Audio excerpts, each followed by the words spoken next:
అందుకే రైతులు ఇవాళ పిచ్చి కోపం మీద ఉన్నారు. రైతు బీమా లేదు, రైతు బంధు రాదు.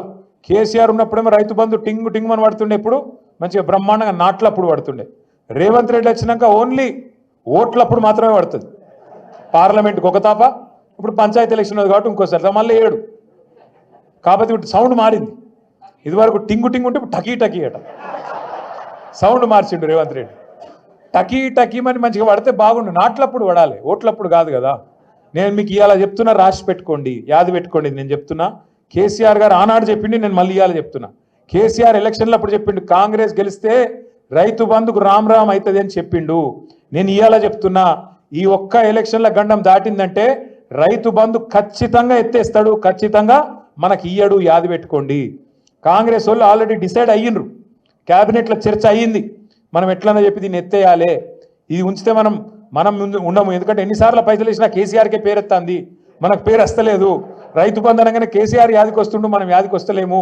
కాబట్టి ఇది పెట్టి లాభం లేదు, తీసేయాలని వాళ్ళు ఆల్రెడీ డిసైడ్ అయ్యిండ్రు.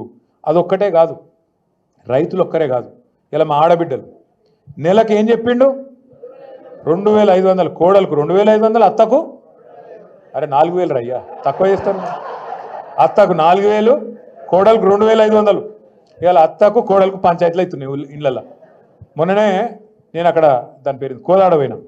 కోదాడ పోతే మన నాయకుడు ఒక ఆయన ఇంట్లో శుభకార్యం జరిగింది, పెళ్ళి అయిందంటే పోతే అత్త కోడలు కొద్దిగా ఏదో కొట్లాడుకున్నట్టున్నారు, సీరియస్గా ఉన్నారు, మాట్లాడతలేరు. నేను ఫోటో దిగుతందుకు నన్ను దగ్గర రమ్మన్నారు. అటు ఇటు నిలబడ్డా. నేను అత్త కోడలను చూస్తలేదు, కోడలు అత్తలను చూస్తలేదు. నాకు డౌట్ వచ్చింది, ఏదో తేడా ఉంది వ్యవహారం అని అడిగిన అత్తను. ఏందమ్మా ఏదో ఒకళ్ళ కోపంగా ఉన్నావు, ఏం సంగతి అంటే ఏం తెచ్చింది కోడలు, నెలకు 2500 వస్తుంది అనుకున్నా, ఏం లానే లేదు, కొత్త కోడలు వస్తే అని ఆమె అంటుంది. అనగానే కోడలి పిల్ల కూడా బాగా గడుస్తుంది. అత్త నీకు 4000 అని నీకు వచ్చిందా, నువ్వు తెచ్చినవా? నేను అనుకున్నా, వామ్మ రేవంత్ రెడ్డి ఎంత పని చేస్తీవిరా అయ్యా, ముందే ఎంత పని చేస్తుంది, అత్త కోడలకు పంచాయతీలు కూడా పెడుతున్నావు కొత్తగా నీ వల్ల. ఇటువంటి పరిస్థితి అలా ఒక కోదాడలనో ఒక పరిగిలినో కాదు, రాష్ట్రం అంతటా ఉన్నది. మోసం కాని వ్యక్తి, మోసపోని వ్యక్తి ఈరోజు రాష్ట్రంలో ఎవరూ లేరు. నిన్న మీరు చూడొచ్చు, ఢిల్లీకి పోయిండు రేవంత్ రెడ్డి గారు, ఆయన ప్రభుత్వం మొత్తం. ఒక ముఖ్యమంత్రి ఢిల్లీకి పోతే, ఒక నాయకుడు, దమ్మున నాయకుడు ఢిల్లీకి పోతే ఏం చెప్పాలా? బీసీ రిజర్వేషన్ల విషయంలో పోతున్నా, నేను తీసుకునే వస్తా అని చెప్పాలి. కేసీఆర్ ఎట్లా చెప్పిండు, నేను ఆంధ్రప్రదేశ్ నుంచి పోతున్న ఢిల్లీకి, తిరిగి తెలంగాణలోనే కాలు పెడతా అన్నాడా లేదా? తెచ్చిండా లేదా? గది దమ్మున నాయకుడు చేసే పని. మరి రేవంత్ రెడ్డి గారు ఏమన్నారు, నేను చేస్తా, ఇది చేస్తా, అది చేస్తా అని పోయిండు. ఇక ఆడ ఉపన్యాసాలు వీళ్ళు ఒకరికి మించి ఒకరు మైకులు. ఒక ఆయన ఎమ్మెల్యే సాబ్ మాట్లాడుతుంటే నేను చూస్తూ ఉన్నా, మోడీ గారిని వంగబెట్టి గుద్దుతూనే వస్తాయి రిజర్వేషన్ అని కూడా అంటాడు. ఈ గుద్దుడేంది, తన్నుడేంది, ఈ పని గడబోతారు ఎవడన్నా పోయి. ఇవాళ ఏం సాధించారు మరి? బీసీలకు మీరే చెప్పారు కదా, కామారెడ్డిలో బీసీ డిక్లరేషన్ అని పెట్టి మీరే చెప్తిరి 42% రిజర్వేషన్ ఇస్తాం. ఏది ఓన్లీ ఎలక్షన్లలో కాదు, విద్యల, ఉద్యోగాలల్లా, ప్రభుత్వ కాంట్రాక్ట్లల్లా, రాజకీయంలో, 42% రిజర్వేషన్ ఇస్తాను నువ్వే చెప్పినావు. ఆ రోజు నువ్వు చెప్పలే కదా బీసీ డిక్లరేషన్లో, రాహుల్ గాంధీ ప్రధానమంత్రి అయితేనే ఇస్తా అని చెప్పినావు ఆ రోజేమో అందరికీ మీరు ఓట్లు వేయండి బీసీలందరూ, నేను 42% రిజర్వేషన్ ఇస్తా అని చెప్తుంది. అదొక్కటే మాత్రమే కాదు, ఇంకేం చెప్పిండు, బీసీ సబ్ ప్లాన్ తెస్తా, చట్టబద్ధత తెస్తా, ఒక్కొక్క రూపాయి ప్రభుత్వం ఖర్చు పెడితే అలా 42% బీసీలకు పోయేటట్టు చట్టబద్ధత తెస్తా అని చెప్పినావు. చేసినావా మరి? నీ చేతుల పని కదా. సరే రిజర్వేషన్లు అంటే నీ చేతులు లేవనుకుందాం, ఢిల్లీ చేతులు ఉన్నాయి అనుకుందాం ఒక నిమిషానికి. మరి నీ చేతుల బీసీ సబ్ ప్లాన్ ఉన్నది, సంవత్సరానికి 20,000 కోట్ల బడ్జెట్ పెడతా అన్నాడు బీసీలకు. 2 బడ్జెట్లు అయిపోయినాయి, 2 కలిపి కూడా 20,000 కోట్లు పెట్టలే, ఖర్చు అయితే 10,000 కోట్లు కూడా పెట్టలే. మరి ఏమైనా 1,00,000 కోట్ల బడ్జెట్, 5 ఏళ్లలో 1,00,000 కోట్లు బీసీలకు పెడతానన్న బడ్జెట్ ఏడవైంది? అది నీ చేతుల్లోనే ఉంది కదా, అది పెట్టాడు. 42% కాంట్రాక్టు, 42% కాంట్రాక్టు ఎవరకు? బీసీలకు ఇస్తా అన్నాడు. మరి మీ పరిగిలో కాంట్రాక్ట్లు అవుతున్నాయి, ఆ రోడ్ వర్క్లు అదో ఇది అవుతాయి కదా. 42% వచ్చినాయా బీసీలకు? రాష్ట్రంలో ఎక్కడైనా వచ్చినాయా? మరి ఇవన్నీ అయితే నీ చేతిలో ఉన్నాయి కదా. ఒక జీవో ఇస్తే అయిపోతుంది కదా, అసెంబ్లీ పెట్టి బీసీ సబ్ ప్లాన్ పాస్ చేయొచ్చు కదా, బడ్జెట్లకి 20,000 కోట్లు ఇవ్వచ్చు కదా. ఇవేవి ఇయ్యడంట, ఇక్కడ ఆయన చేతులున్నాయేమో ఇయ్యడంట. కానీ ఢిల్లీకి పోయి రిజర్వేషన్లు సాధిస్తాను పోయిండు. అట్లా కూట్ల రాయిది అనేవాడు ఏట్ల రాయిది ఇస్తాను పోయిండంట. అయితే ఇళ్ళతో అమ్మకు అన్నం పెట్టినాడు, చిన్నమ్మకు బంగారు గాజులు చేస్తారా అంటే? ఇంత విచిత్రమైన మనిషి. ఇంకా గమ్మత్ ఏంటంటే ఆడపోయి మళ్ళీ కేసీఆర్ తిట్టుడు. ఢిల్లీకి పోయి రేవంత్ రెడ్డి గారికి ఒక సమస్య ఏదో ఉన్నది. ఖచ్చితంగా ఉన్నది ఆయనకు. కేసీఆర్ పేరు తీసుకోకుండా ఉపన్యాసం చెప్పాడు ఆయన. మీరు చూడుర్రి పాపం కేసీఆర్ గారు ఏమన్నాడు, ఆయన 20 నెలలు ఆయన పని ఆయన చేసుకుంటాడు. ఆరోగ్యం మీద కొద్దిగా డీలా పడేది, మంచిగా చేసుకునే ప్రయత్నంలో కేసీఆర్ గారు ఉన్నారు. ఈయన రోజు అది ఎక్కడైనా సరే, ఢిల్లీ అయినా అసెంబ్లీ అయినా ఏడ మాట్లాడినా నిద్రలో కూడా కలవరిస్తున్నా, నా డౌట్. వాళ్ళ భార్యను అడగాల మరి, నిద్రలో కూడా కలవరిస్తున్నా ఏం పేరు కేసీఆర్ పేరు అంటే. ఎంత ఫోబియా పట్టుకుందంటే, ఎందుకు ఇంత భయం నీకు? నువ్వు ముఖ్యమంత్రి కావాలనుకున్నావు, అబద్ధాలు చెప్పినావు, 420 అడ్డమైన హామీలు ఇచ్చినావు, ప్రజలు నమ్మినరు, ఓటేసిరు, నీకు అవకాశం ఇచ్చిర్రు, పని చేయి. 6 గ్యారంటీలు అన్నావు, పని చేయి. ఎందుకు ఈ డ్రామాలు? నేను అడుగుతా. బీసీలను మోసం చేస్తున్నావు రేవంత్ రెడ్డి, నువ్వు డ్రామా చేస్తున్నావు అన్నా అంటే నన్ను తిడతాడు నిన్నాడు. నీది డ్రామా, నీ పేరే డ్రామా. యూరియో ఎవరది డ్రామా? నేను అంటున్నా ఇవాళ రేవంత్ రెడ్డి గారు, రాహుల్ గాంధీతో నీ దోస్తీ ఒక పెద్ద డ్రామా, మోడీ గారితో నీ కుస్తీ ఇంకా పెద్ద డ్రామా, చంద్రబాబుతో నీ దోపిడి, చంద్రబాబు చేస్తున్న జలదోపిడి విషయంలో నువ్వు ఫైటింగ్ చేస్తున్నట్టు చేసుడు అది పెద్ద డ్రామా, నీ మేనిఫెస్టో ఒక పెద్ద డ్రామా, నీ డిక్లరేషన్ దానికంటే పెద్ద డ్రామా, అన్నిటికీ మించి అసలు నువ్వు కాంగ్రెస్ పార్టీలో ఉంటావని నమ్మించుడే దానికంటే పెద్ద డ్రామా. అరే రే రే రే ఎట్లా నమ్ముతారో నాకైతే అర్థం కాదు.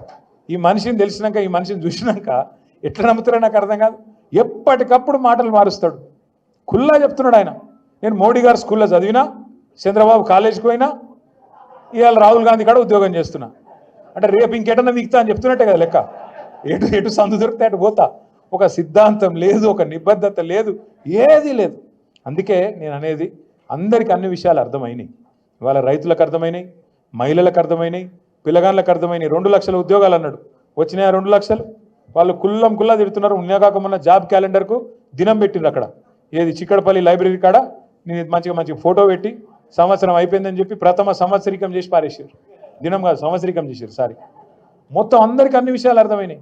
కొడంగల్లో సొంత నియోజకవర్గంలో విషయం అర్థమైంది కాబట్టే ఇలా కాంగ్రెస్లో ఎవరు ఉండే ప్రయత్నంలో లేరు. నేను మీ అందరినీ కోరేది ఒకటే, మీ అందరికి చెప్పేది ఒకటి మనసుకి ఎక్కించుకోండి. పెద్దలు ఒకటే చెప్తారు, ఎక్కడ కోల్పోయిన దాన్ని అక్కడనే దేవులాడుకోవాలి, అక్కడనే వెతుక్కోవాలి. ఇవాళ మనం పరిగిలో కోల్పోయినాం. మీరు ఇంకేదో నేల విడిచి సాము చేసి పక్కన కొడంగల్ పోయి యుద్ధాలు చేసేదేం లేదు. మీరు పరిగోళ్ళు, మీరు ఎట్లయితే ఇందాక మహేష్ అన్న చెప్పిండో, మేము 30 ఏళ్ళకెళ్ళి మొత్తం జెడ్పీటీసీలు ఎంపీపీలు గెలుస్తున్నామని చెప్పిండు. మీరు ఒక్క పని చేయండి. సురేందర్ బాధపడ్డాడు, మల్లేష్ బాధపడ్డాడు, పోలీసుల జాస్తి ఎక్కువైంది, జులుం ఎక్కువైంది, ట్రాక్టర్లు గుంజుకపోతాండ్రు, జేసీబీలు గుంజుకపోతాండ్రు. నేను మీ అందరికి చిన్న ఉపాయం చెప్తే అది ఫాలో కానీ అంతే. రేపు ఎన్ని మండలాలు ఉన్నాయి నీకు? 7 మండలాలు ఉన్నాయి, ఒక మున్సిపాలిటీ ఉంది మీకు. 7 మండలాలు ఉంటాయి, 7 జెడ్పీటీసీలు ఉంటాయి, 7 ఎంపీపీలు ఉంటాయి. మీరు ఒక పని చేయండి. 7 మండలాల్లో మీరందరూ ఎక్కడోళ్ళు అక్కడ గట్టిగా పనిచేసి 7 జెడ్పీటీసీలు గెలిపిండ్రి, 7 ఎంపీపీలు గెలిపిండ్రి. తెల్లారి నుంచి మహేష్ అన్న చుట్టూ తిరుగుతారు అధికారులు. అన్న మీ గవర్నమెంటే వస్తుంది, దండం పెడతారు, రేపు మళ్ళీ పోస్టింగ్ ఇవ్వాలి నాకు, ఎట్లనే చేసి మళ్ళీ సబితక్క దగ్గర తీసుకపో, కేసీఆర్ సార్ దగ్గర తీసుకపో, నాకు మంచి పోస్టింగ్ ఇప్పి, ఈ 2-3 ఏళ్ళు నేనే ఉంటా మీకు మొత్తం మీ కార్యకర్తలను కంటికి రెపలా కాపాడుకుంటా అని మీ చుట్టూ తిరగకపోతే రాజకీయం మొత్తం మీరు వచ్చి నన్ను పట్టుకోండి. మీరు చేయాల్సింది ఏంది? క్యా కర్నా ఆప్ లోగోं को? గట్టిగా గుద్ది గెలవాలి, గెలిపియాలి కాదు, గుద్ది గెలవాలి. ఈ ఎలక్షన్ మీ ఎలక్షన్. మొన్న మహేష్ అన్న కోసం మీరు కష్టపడ్డారు, ఇలా మహేష్ అన్న మీకోసం కాలికి బల్పం కట్టుకొని 7 మండలాలు తిరుగుతాడు. మహేష్ అన్నతో పాటు, సబితక్కతో పాటు మేమందరం కూడా మీకు అండగా నిలబడతాం.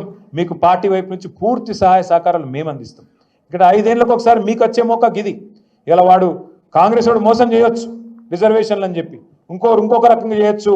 నేను మీకు మాటిస్తా ఉన్నా, పరిగిలో తప్పకుండా సామాజిక న్యాయం చేస్తూ, ఎక్కడికక్కడ బలహీన వర్గాలకు పెద్దపీట వేస్తూ, మీకు వాళ్ళు చెప్పే 42% కంటే ఎక్కువ ఇచ్చుకునే బాధ్యత పరిగిలో కానీ ఇంకితర నియోజకవర్గాల్లో కానీ స్థానికంగా మనది అని చెప్పి కూడా నేను విజ్ఞప్తి చేస్తా ఉన్నా. మీరు చేసేది ఒక పని, మీరు దయచేసి నేల విడిచి సాము చేయకండి. చాలామంది మన నాయకులు ఎట్లుంటారంటే, చాలామంది నేను మండల నాయకుడిని, నేను జిల్లా నాయకుడిని, నేను రాష్ట్ర నాయకుడిని కాబట్టి నేను మొత్తం తిరుగుతా అంటారు. మొత్తం తిరుగుతా నడవదు. ముందు ఇంట గెలిచి రచ్చగెలువు. ఫస్ట్ నీ డబ్బా, నీ బూత్ ఏదైతుందో అందులో మెజారిటీ చూపెట్టు. నువ్వు రాష్ట్ర నాయకుడు కావచ్చు కాక, కానీ ఫస్ట్ నీ ఊరు సర్పంచ్ని ఎంపీటీస్ గెలిపించుకుంటేనే కదా నీకు కదర్ ఉండేది. నువ్వు అది చేయకుండా నేను మొత్తం దేశం తిరుగుతా, నేను మొత్తం రాష్ట్రం తిరుగుతా, నేను వికారాబాద్ జిల్లా అంతా చుట్టుకొస్తా, ఏమద్దు. నీ ఊళ్ళో నువ్వు ఎంపీటీసీ గెలిపి, సర్పంచ్ గెలిపి, నీ బూత్ల మెజారిటీ తీసుకురా, అప్పుడే నువ్వు దార్కార్ లీడర్ అని నేను ఒప్పుకుంటా. లేకపోతే మాత్రం ఎన్ని డైలాగులు కొట్టినా లాభం లేదని నేను కూడా అనుకోవాల్సి వస్తుంది. మీరు పరిగిలో నాకు తెలుసు మొదటి నుంచి పటిష్టంగా పార్టీ ఉన్నది. కాంగ్రెస్ పార్టీ మీద ప్రజల్లో విపరీతమైన కోపం ఉన్నది.